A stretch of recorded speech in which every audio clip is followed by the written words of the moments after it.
அனைவருக்கும் வணக்கம். ஓம் நமச்சிவாயா. இன்னைக்கு நம்ம பார்க்க போற ஜாதகம் அரபு நாடுல வசிக்கக்கூடிய ஒரு ஜாதகம் வந்துகிட்டு இருக்குது. இவர் என்ன மாதிரி கொஸ்டின் கேட்டாரு, என்ன மாதிரி நான் பதில் சொன்னேன் அப்படிங்கிறத வந்து நம்ம தெரிஞ்சுக்கிடலாம்.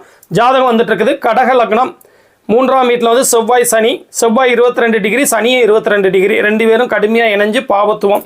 4ஆம் இடத்துல குரு, 6ஆம் இடத்துல கேது, 7ஆம் இடத்துல சந்திரன், 11ஆம் இடத்துல சுக்கிரன், 12ஆம் இடத்துல புதன், ராகு, சூரியன். இதுதான் வந்து ஜாதக அமைப்பு. 12ஆம் இடத்துல ராகு, சனி பார்வை, அதுக்கப்புறம் சூரியன், இந்த மாதிரி பாவிகள் அமர்ந்து, ராகு ஒரு பாவி தான் அமர்ந்து, அதே நேரத்தில் குருவுடைய பார்வை இருக்கிறதுனால வெளிநாடு வாய்ப்புகள் உண்டு. அதே நேரத்தில் நிரந்தரமாக வசிக்கக்கூடிய அமெரிக்கா, அதே மாதிரி லண்டன், இந்த மாதிரி ஐரோப்பியா காண்டினென்ட்ல உள்ள நாடுகள், அமெரிக்கா, இதில் போய் இவங்க வசிக்க முடியாது. என்ன காரணம்னா நிரந்தர குடியுரிமை வாங்க முடியாது. 12ஆம் இடம் பாவத்துவத்துக்கு அப்புறம் தான் சுபத்துவம். அதனால வந்து இவர் பார்த்தீங்கன்னா அரபு கண்ட்ரியில் வேலை பார்த்துட்டு இருக்காரு.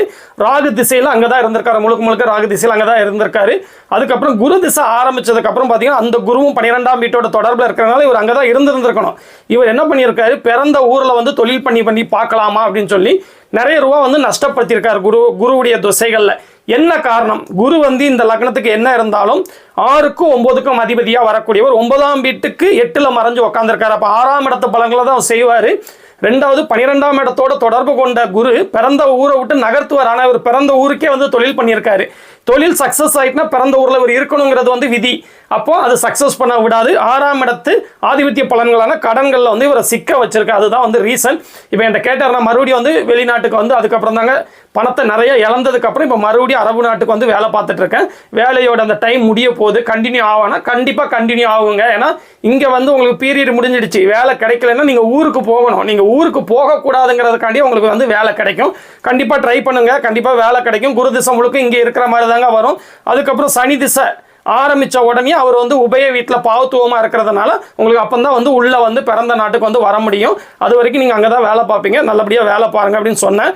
இப்போ எப்படி இந்த ஜாதகங்கள் வந்து 8, 12ஆம் இடங்கள் சுபத்துவமாக எந்த ரீதியாக இருக்குதோ அந்த ரீதியாக நிரந்தரமாக வசிக்கக்கூடிய உரிமை, அப்பப்போ போயிட்டு வர்ற மாதிரி சிச்சுவேஷன், நிரந்தர குடியுரிமை கொடுக்காத நாடுகளில் போய் நம்ம வேலை பார்க்குற மாதிரி அமைப்புகள், இந்த மாதிரி எல்லாத்துக்குமே இந்த ஜாதகம் ஒரு நல்ல உதாரண ஜாதகமாக இருந்தது.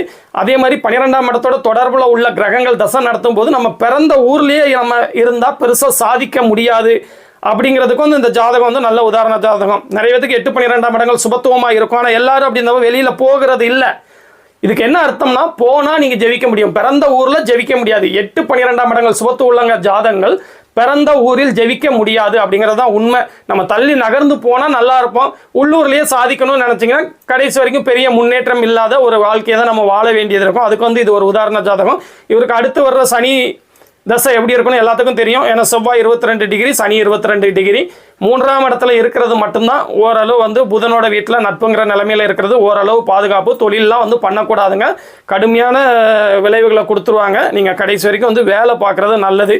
என்ன இருந்தாலும் அடுத்து வர்ற கடக லக்னத்துக்கு சனி அட்டமாதிபதிங்கிறதையும் நம்ம யோசிச்சுக்கணும். அட்டமஸ்தானத்துக்கு அவர் வந்து 8ஆம் இடத்துல அட்டமஸ்தானத்துக்கு மறைஞ்சு இருக்கிறதும் உபஜயஸ்தானமான 3ஆம் வீட்டில் அவருக்கு பிடிச்ச நண்பரோட வீட்டில் இருக்கிறது மட்டும்தான் பாதுகாப்பு. செவ்வாயோட ஒரே டிகிரி நெருங்கி இருக்கிறது. என்ன இருந்தாலும் ராஜயோகாதிபதிங்கிற முறையில் கொஞ்சம் ப்ளஸ் அப்படின்னு எடுத்துக்கிட்டா கூட அது வந்து பாவத்துவம் தான். அதனால வந்து கவனமாக சனி திசையிலலாம் இருக்கணுங்க. நீங்கள் தொழில் பண்ணணும் அப்படிலாம் நினைக்கக்கூடாது.